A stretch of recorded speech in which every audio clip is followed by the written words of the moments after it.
These individuals have weaponized government, and we risk revolution, whether it's CEOs being in the street, whether it's a Me Too movement that had righteous components of it, or Black Lives Matter. What are these movements? They are targeting the wealthy.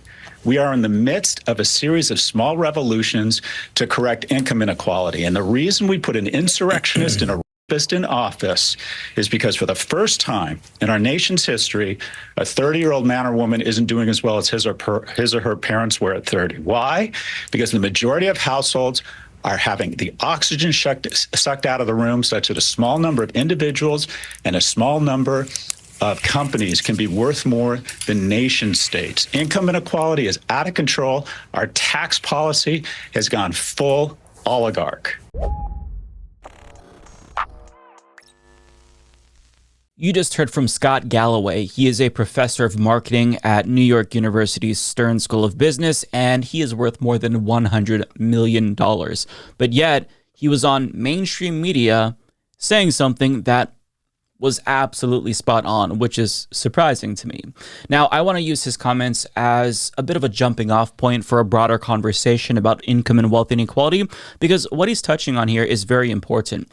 Everything we are seeing right now, political instability, social unrest, increasing radicalization, and fascism, isn't happening for no reason. It's happening because we've reached the final stage of capitalism, and literally every aspect of human life has now become commodified. Americans and workers around the world really have been squeezed for every penny at the behest of the ruling class, and common distractions that once kept us all in line are no longer sufficient because things are just that bad. It's hard to distract us when daily life at this point in time makes a lot of us miserable. People don't have healthcare, and if they do, it's too expensive. They can't retire. They can't buy houses. They live paycheck to paycheck. People are desperate, and that desperation is growing. And the main avenue that regular working class people once had to address these grievances, which was through politics, has been hijacked by the wealthiest people in the country. A 2014 Princeton University study found that average citizens have a statistically insignificant impact on policy outcomes, whereas economic elites and wealthy interest groups are the only ones who see the policies that they want enacted into law. Take this 2024 Data for Progress survey, for example. As you can see, the majority of Americans support pretty progressive policies, an expansion of Social Security, as well as rent caps, a $17 an hour minimum wage, Medicare for all, free college, among other things. And a healthy republic would understand that things are bad and the population wants that, and they would respond by enacting those policies, delivering these things that will help people to their constituents. But if politicians were to do that, then their wealthy donors wouldn't be too happy, since those policies all would inhibit their ability to squeeze even more money out of us. Elites don't want to expand Social Security because they want to privatize it and profit off of it. Corporations don't want to increase minimum wage or wages at all. They want to lay off as many workers as possible and replace all of the remaining ones with robots as quickly as they can. Healthcare can't be free, otherwise an entire industry would go the way of the dodo. To put it simply, life can't be better for the rest of us because rich people want to make more money and profit off of our suffering. And even though it feels like the system is broken, it's not.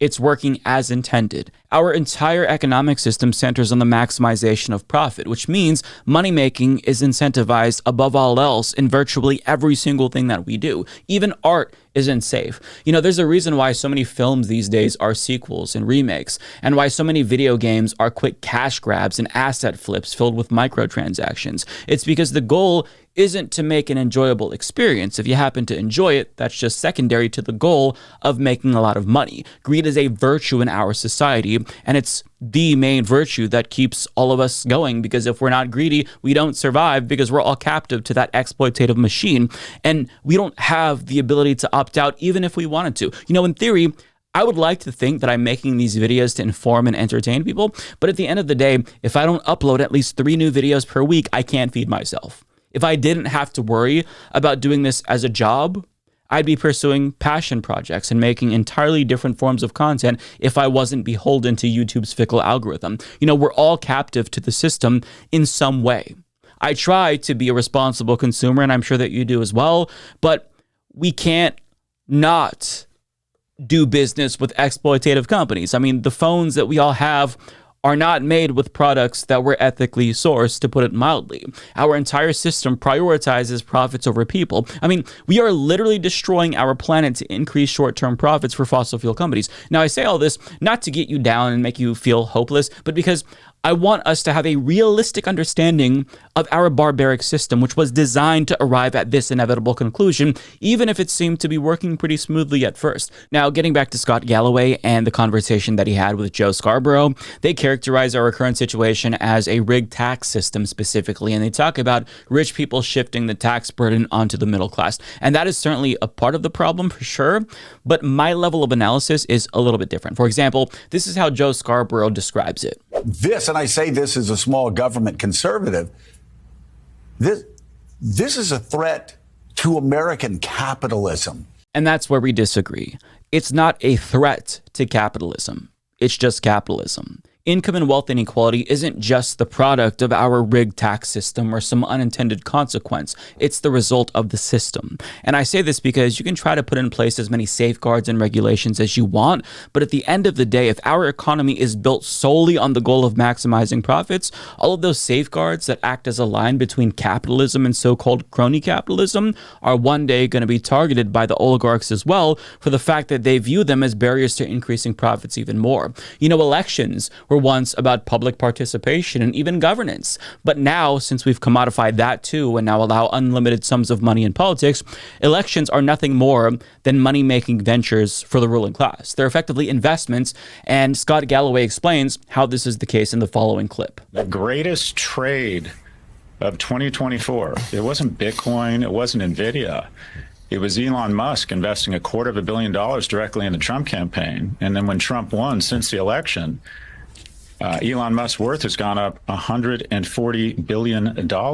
So that's effectively, I believe, about a 56,000% return on investment. So we've gone full kleptocracy. We can never, in my opinion, wave our finger at Russia again when the president, the elected president, is taking public trust and public authority and weaponizing governments and doling out capital and market share and contracts and threatening to use regulatory action against the competitors who don't give money to his inaugural committee or don't kind of bend the knee. We are effectively in a kleptocracy. Russia is the role model. We are becoming more like Russia every day. That's where we are. He's right. Think about it. Our billionaire president is the puppet of another billionaire who basically bought government and has near unlimited power. And it's bleak, but what he's saying here is important because he's not wrong. Maximizing profits is no longer just about researching and developing new technology or innovation. It is about buying politicians to give your company subsidies and tax cuts.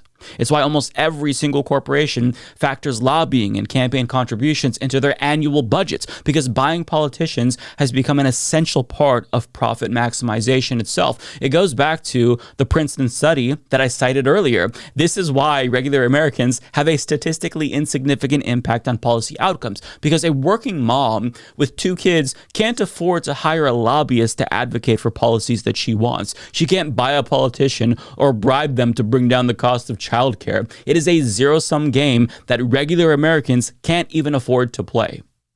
So that's why it all feels rigged. But with that being said, I do want to get back to Scott Galloway's commentary here, because even though him and I come from different ideological perspectives, obviously, I think that he does a good job at explaining how things are starting to break down because our system is now incapable of building and sustaining a middle class. And that really is the key here. And it's important because, Americans, they will tolerate a certain level of income and wealth inequality so long as they're able to get by. I think that most people are cool with rich people having yachts and private jets so long as they're thriving themselves. But I mean, when the standard of living becomes so low that things are so bad and you can't even afford, one emergency, but yet you see elites getting richer than ever, that's when the system starts to lose legitimacy. That's when society starts to break down. And we've arrived at that point. I think an economy in America exists to create a robust middle class. The most ascendant countries over the last 20 years have been China and India. And it's a one basic litmus test.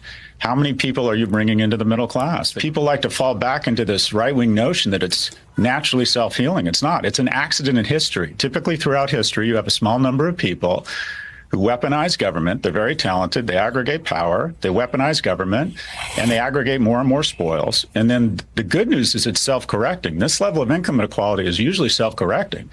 The bad news is the means of self-correction are typically war, famine, or revolution.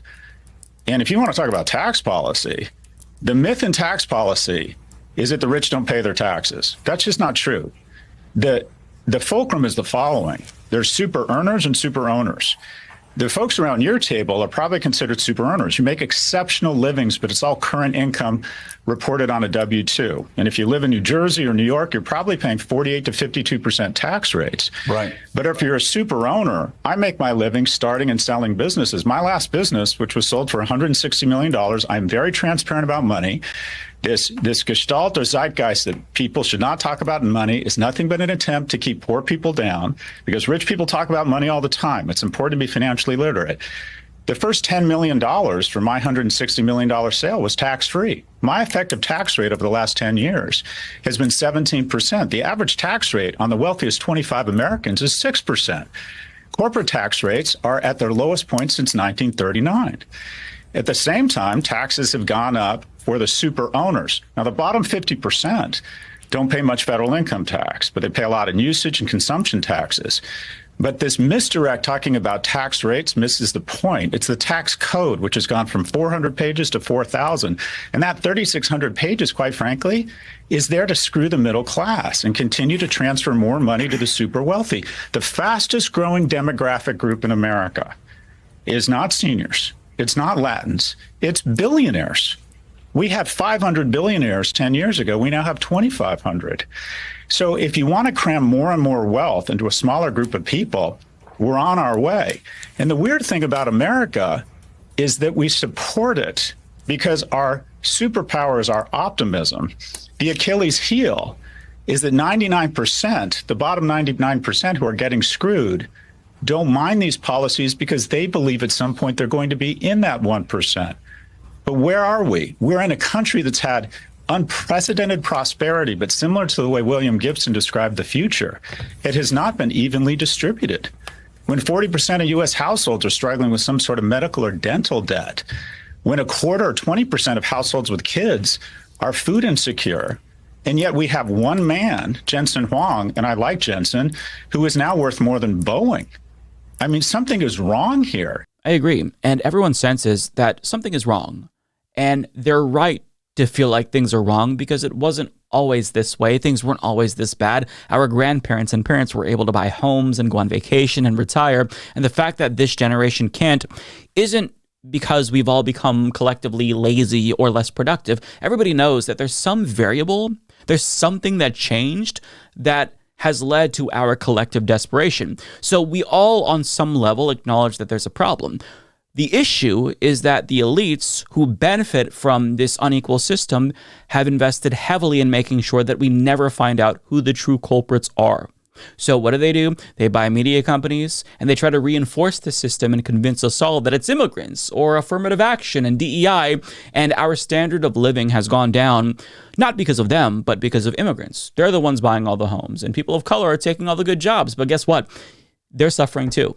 And elites are pointing the finger at them so you don't question their complicity with your suffering. And it's not like American oligarchs are ignorant to this fact. They're not stupid. There's a reason why the richest man on earth, even though he is a dumbass specifically, tweets, power to the people. And LARP says this anti-elitist when he is the quintessential elite.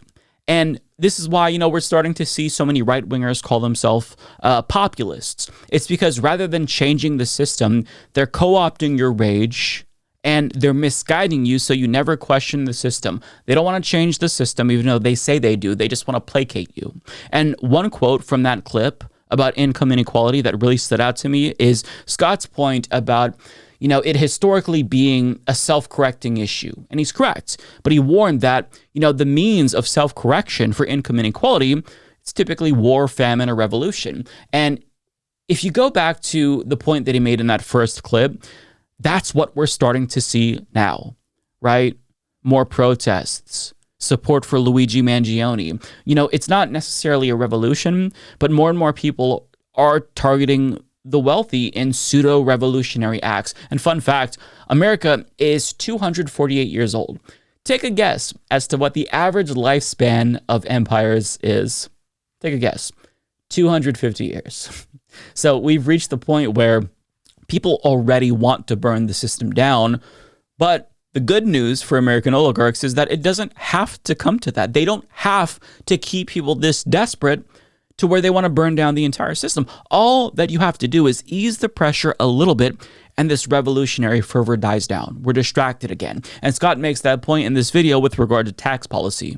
You effectively, once you get above a certain level of wealth, you get no incremental happiness. So why on earth would you not go back to a tax policy of the 60s, 70s, and 80s, where, say, above, pick a big number, 10 million, you actually pay more than 10%, maybe more than 20%, maybe more than 50%, because the difference between 30,000 a year for a household and 50,000 is enormous to the well-being of that household. Low-income kids in low-income households have higher resting blood pressure, but the difference between making 10 million a year and 15 million a year offers you no happiness. And he's not necessarily wrong, but what he doesn't understand is that he's different from other elites in the sense that elites have become so greedy that they won't even let us have crumbs anymore. They want that too. But this is another area where I think that him and I fundamentally disagree, because we shouldn't just go back to the way things were when our grandparents were thriving. We should want more, right? We should aim higher. The difference, obviously, between $30,000 a year and $50,000 a year is enormous, but that's still woefully inadequate in today's economy. Now, that's not necessarily what he's saying. He's just using that as an example, but still, we should always aim higher. If you did just a little bit better, you still couldn't buy a house. You couldn't really afford a hobby. You couldn't really afford to miss work if you got sick. You still wouldn't be able to retire. And we should all be able to not just get by. We should be able to do really well for ourselves. We should all be able to take vacations and pursue passion projects and, just lounge around once in a while and smoke weed. We've technologically advanced to the point where every waking moment of our lives doesn't have to be about survival. Like, we're beyond the hunter-gatherer days. We don't have to just focus on the daily grind. We can actually relax and enjoy life. We deserve to be able to thrive and not just survive. But so long as that American dream is kept from us, and we can't do that, things are going to continue to get worse, and people will continue to get increasingly desperate and make really dumbass decisions as a result of said desperation. And they'll elect insurrectionists, rapists like Donald Trump, not to excuse them doing that, but just to explain why things are so bad, because people are looking for answers. And if a fascist demagogue is giving them answers, they're going to take that as gospel, because if things are bad and you don't know why they're bad, but you sense that they are bad and somebody is telling you they have an answer to all your problems, that's going to suffice, unfortunately. But I've got one more clip for you, and this one is completely unrelated. So at the beginning of the video, as you remember, Scott called Trump a rapist. Well, this is how Mika Brzezinski responded to him calling Trump a rapist. I want to make a comment, though, just about a word that was used in this interview. Donald Trump was tried civilly and was found liable of sexual abuse, not rape. But the judge in the case likened his actions to rape, but the liability was officially called sexual abuse. Well, thank you so much for that much-needed clarification so you don't get sued. Much appreciated. So that's all I've got for you all. We'll leave that there.